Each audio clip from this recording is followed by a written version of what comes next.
Hey, Sienna, today was Kimmy's university graduation ceremony, wasn't it? Yes, it should be over by now, I think. She mentioned she'd be going out for a karaoke party with her friends to celebrate, so she'll be back late. I see. You're staying home, right? Well, for now, yes, I'm at home. Anyway, I'll be coming home early today. There's something important I need to talk to you about, so make sure you're there. What is this all about? I'll explain it in person when I get there. I also have something to give you. All right, I understand.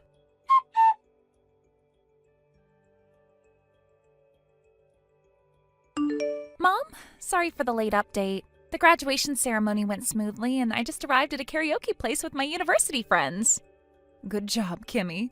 What time do you think you'll be back? Let's see. We booked the karaoke for a 2-hour session, but we might extend it, so I'd say it'll definitely be after 9 p.m.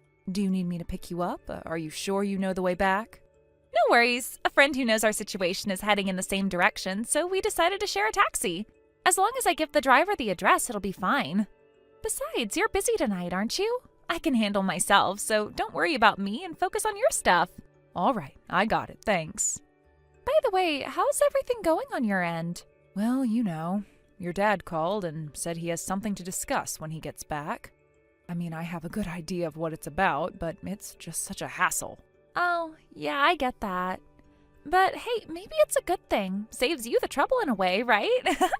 True. I'll try to look at it positively. Anyway, take care on your way home. Will do.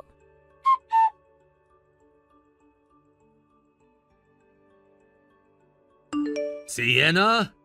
Don't you dare let your anger get the best of you and tear up that document I just gave you. The divorce papers, you mean? The ones with your name already neatly filled in? So what's the deal? You come home, shove the divorce papers at me, and walk right back out without saying a word. Weren't you going to explain this to me in person? I decided to convey it through a message instead. Here it is, I'm saying it now. All right. I got the gist from the divorce papers, but what is it you want to say? Divorce me, please. Just set me free. Set you free? What exactly do you mean by that? Kimmy is graduating from university today, right? And after the ceremony, she's heading straight to the apartment where she'll be living on her own, isn't she? That's correct. And? Kimmy becoming an independent adult means that my duties as a parent are complete. Now that she's moving out, there's nothing left for me to do, is there? Well, I wouldn't say there's nothing left, but I'll agree it marks a major milestone. Exactly. But when I thought about what comes next, working day in and day out just to support you as you grow older and frankly become an old hag, I couldn't help but feel this overwhelming sense of emptiness about my future. You do realize you're getting older too, right? This isn't about me. Look, I'll be blunt. The idea of spending the rest of my life alone with you, just the two of us, makes me feel completely deflated. I've had enough. I want to be free. I want to be released from all these obligations as a parent and a husband.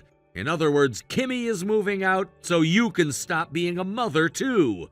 Just disappear from my life already. Oh, really? Well, whether or not I stop being a mother is my decision to make, not yours. That's exactly the kind of thing I'm talking about. I'm telling you, I've lost all interest in you. I don't care about an old hag who's completely useless to me. Oh, I see. This must be about that cute young coworker you mentioned at your job. Well, feel free to get all excited about her, but let me tell you, it's definitely a delusion. You're just making a fool of yourself, and you should consider both her feelings and your age before getting carried away. I'm not saying I'm planning to do anything with her. Really? Just divorce me already and get out. All right. Honestly, I've been thinking about divorcing you for a long time now because of these exact behaviors of yours. Wait, what? Oh, and by the way, the moving company will be here in about 5 minutes. 5 minutes? What do you mean 5 minutes? Well, while we've been having this little chat, I got a notification from the movers saying they're almost here. It's late, so there's a surcharge for the nighttime service, but they were willing to accommodate my request. I wanted to get this over with as soon as possible, so I scheduled it for tonight. Wait, what? Thanks for everything up until now. Hold on, are you saying you've already packed up and prepared to move out? Oh, and thanks for the divorce papers, too. You saved me the trouble of having to prepare them myself. I'll drop them off at the city office's night reception desk before the end of the day. Wait a second! Oh, one more thing. This is important. What is it? This house is set to be demolished. What? What are you talking about? You didn't even consult me about this? How can the owner decide something like that without my approval? Excuse me, what are you even saying? The landlord is my brother, remember? Wait, what? Do I need to remind you? For the past 20 years, my brother let us rent this place at a ridiculously low rate. It was sitting vacant while his family was overseas for an extended period. He figured it would be better for someone to live in it than let it go to waste. Oh, right. Now that my brother's family's wrapping up their time abroad and coming back to the U.S., they've decided to rebuild the house. It's old and in poor condition, so it's time to tear it down. The rental agreement ends at the end of next month. What the hell? Anyway, the movers are here now. Bye. Wait, what's going on? What am I supposed to do now?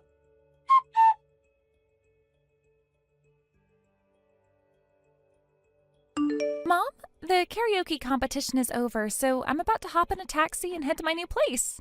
All right, well, be careful on your way. By the way, during karaoke, Dad kept calling me over and over. The number of missed calls was insane. You didn't pick up? I was too busy singing to even notice. Oh, and he sent a text message at the end. He was like, "Your mom left. She's going to divorce me. Help me." Oh my.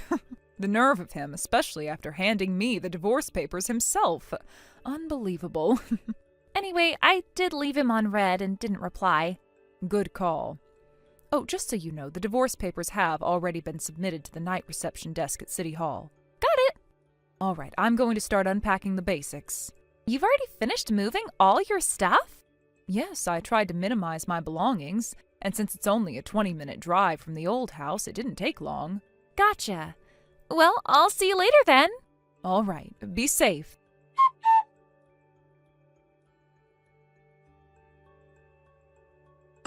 Hey, Sienna, why haven't you come over yet? Oh, it's been 2 months. What do you want? I gave you my new address, didn't I? Oh, that. You mean the random address you sent me about a month ago? Honestly, I wasn't sure what you were trying to achieve with that. So what exactly was the point? Why haven't you come to do the housework? Excuse me? Housework? Who's doing whose housework here? Who else? You're supposed to do my housework, of course. Housework is a woman's job. My mom's in a nursing home, so there's no one else but you to handle it. Are you even listening to yourself right now? Unbelievable. You really don't get it, do you? We were married for 23 years. Even though I had to constantly criticize you for your incompetence, you still managed somehow.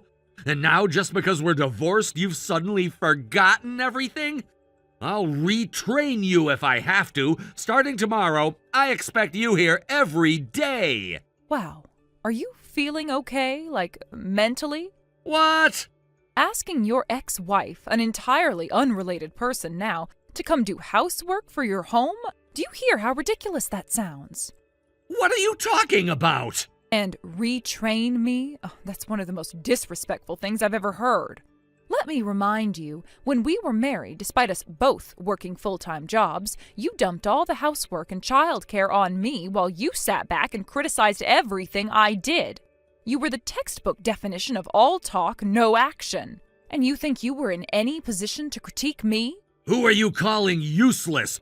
I told you before, housework is a woman's job. Well, even if that's your twisted belief, you don't go asking a stranger to do your housework, do you?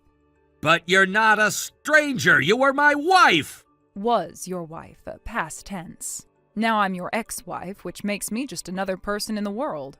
If a stranger is going to do housework for you, it's usually because they're a professional housekeeper or part of a cleaning service.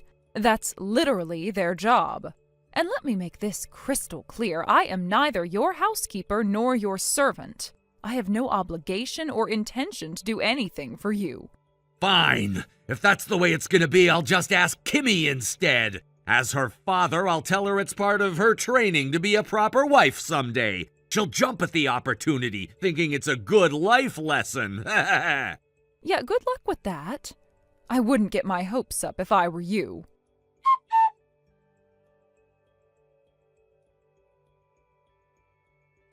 Kimmy, I have a favor to ask. No. Ah! Wait, hold on. I haven't even finished saying anything yet. I'm guessing it's something like, as my daughter, you should come over and help me with housework, right? But that's impossible. Why is that? Well, since Mom isn't here anymore, the only person who can do the housework is me, your daughter. But it's your responsibility. Why don't you just take care of it yourself? No, housework is a woman's job. It's simple, really. Wait, what? What do you mean by that? Are you really saying that housework is only for women? Listen, one day you'll get married, and when you do, you don't want your husband to think you can't even handle basic housework, right? That's why you need to learn it now. It's your responsibility, and you should take it seriously. I already know how to do it just fine. You don't have to tell me what to do. Oh, really? If that's the case, then starting tomorrow, I expect you to come over and handle the housework.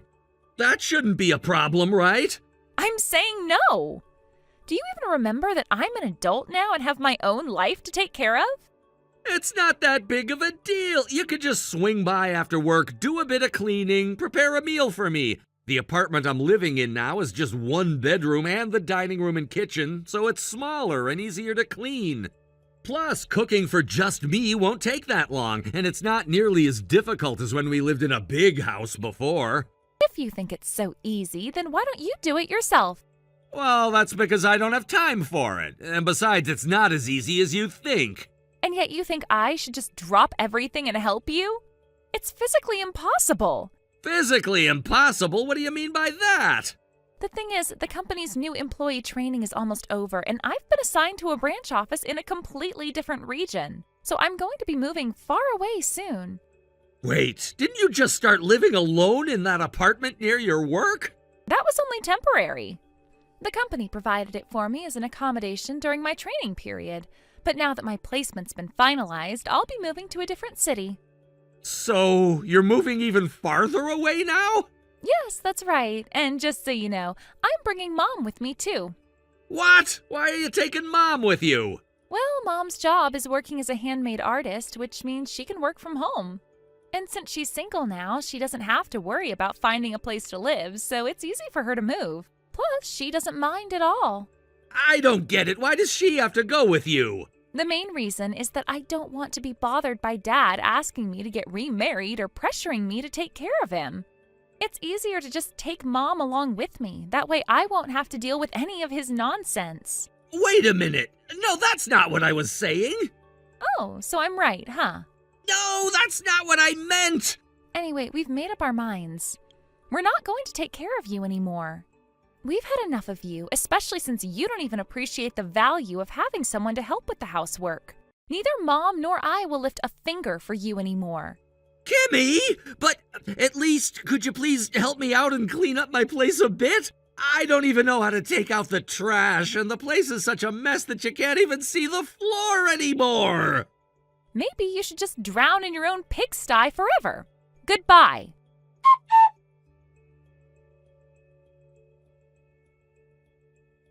It seems that my ex-husband's deeply ingrained belief that housework is a woman's job hasn't changed at all, even after our divorce. From what I've heard from a colleague of my ex-husband, someone I personally know well, it seems he's become quite unbearable. Apparently he's developed an odor that's hard to ignore. Whether it's because he hasn't been doing his laundry or if it's just his natural body odor due to aging, the result is the same. When you get too close to him, the stench is overwhelming. He apparently smells terrible, and it's gotten so bad that even his coworkers have started to notice. But that's not even the worst of it. It seems that he approached a young and beautiful female employee at his office with an inappropriate proposal. He tried to get her to become his housekeeper, thinking that she would take on the household responsibilities he was too lazy to manage. He persistently tried to pursue her, and this situation escalated into a huge issue at the company. The story that was shared with me went something like this. When his supervisor addressed the issue, my ex-husband's response was to blame his inability to keep his house in order on the fact that there was no one to do the laundry and no one to take out the trash. His supervisor, a man himself, was apparently taken aback by my ex-husband's comments. He looked at him with a stunned expression and said, "Why don't you do it yourself?" This reaction seemed to leave my ex-husband dumbfounded. He couldn't comprehend why anyone would think he was capable of doing these things himself. But the truth is, he never had to do them while we were married because he always expected me to take care of everything. As the situation at his job continued to unravel, it became apparent that my ex-husband's inability to adapt and learn how to take care of himself was becoming a serious problem, both at work and in his personal life. He had a long history of neglecting his responsibilities, and now this same neglect was affecting his professional reputation. His behavior, combined with a series of repeated mistakes, led to him being demoted and having his salary reduced. Word has started to spread that my ex-husband is now facing a recommendation for retirement, or, at the very least, a forced resignation. I have no idea how true those rumors are, but if they are, I can't say I'm too surprised. This is a man who has never truly grown up or taken responsibility for his actions. Instead of taking the initiative to learn new skills or adapt to his circumstances, he's always preferred to live in a fantasy where women, like myself, would just take care of everything for him. His inability to change or even to acknowledge that he has to take responsibility for his own life has led him to this point. I can't help but think that this is the outcome he deserves, though part of me is also slightly amused by how he's handling it. He seems so completely unaware of the reality of his situation.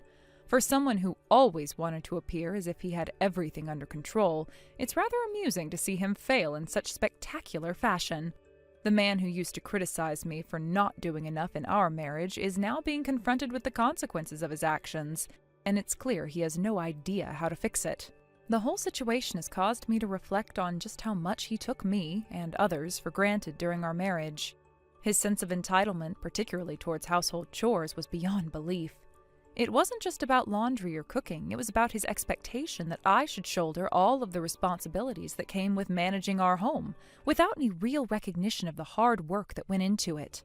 He would always say that housework was a woman's job, as though that somehow justified his complete refusal to lift a finger. And even after everything that happened between us, he still seems to think this attitude is acceptable. But now, in his new predicament, he has no choice but to face the consequences of his outdated thinking. He's made mistakes at work, alienated people around him, and lost the respect of his peers, all because of his refusal to change. The reality he's been living in has finally caught up to him, and he's unable to adapt. He's so entrenched in his way of thinking that he doesn't even realize how ridiculous he looks to others. For someone who used to insist that he was right about everything, this is a significant blow to his ego. In some ways, it almost feels like poetic justice. He's always viewed himself as superior to those around him, especially me, simply because of his gender. Yet now he's the one facing ridicule and personal failure, while I'm moving on with my life. It's strange, though, because even though I've been through a lot because of him, I don't feel any sympathy for him now. If anything, I find myself feeling a sense of relief that I'm no longer involved in his mess. But what really gets to me is the fact that he still hasn't learned anything. His entire world seems to revolve around his own comfort, and he expects others to do the work for him. He never realized that in order to function in the world, you have to be self-sufficient. He's always depended on others to take care of him, whether it was his mother, his wife, or now some unsuspecting woman at his office. And when that support is pulled away, he has no idea how to cope. What's even more shocking is that even after all of this, he still can't understand why people are upset with him. His sense of entitlement has not waned. He hasn't stopped thinking that it's someone else's job to clean up his mess.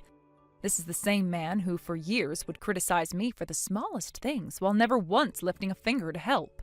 Now that he's on his own, he's unable to take care of the most basic tasks, and that's what led to the collapse of his career. As for me, I've moved on from all of this. I have no intention of helping him, nor do I feel any need to. I've been through enough, and he has made it clear that he is incapable of change. He's going to have to deal with the fallout on his own, and I won't be there to pick up the pieces. In the end, it's hard to feel sorry for someone who never took responsibility for their own actions. He had a chance to make things right, but he chose not to, and now he faces the consequences. I can only watch from the sidelines. It's his problem now, not mine, and I plan to keep it that way. Thank you for watching and listening. We hope you enjoyed the video. Don't forget to like this video and subscribe. Also, feel free to leave a comment about what you thought of the story. We look forward to seeing you at the next story. Thank you for watching. Please subscribe and hit the like button. See you next time.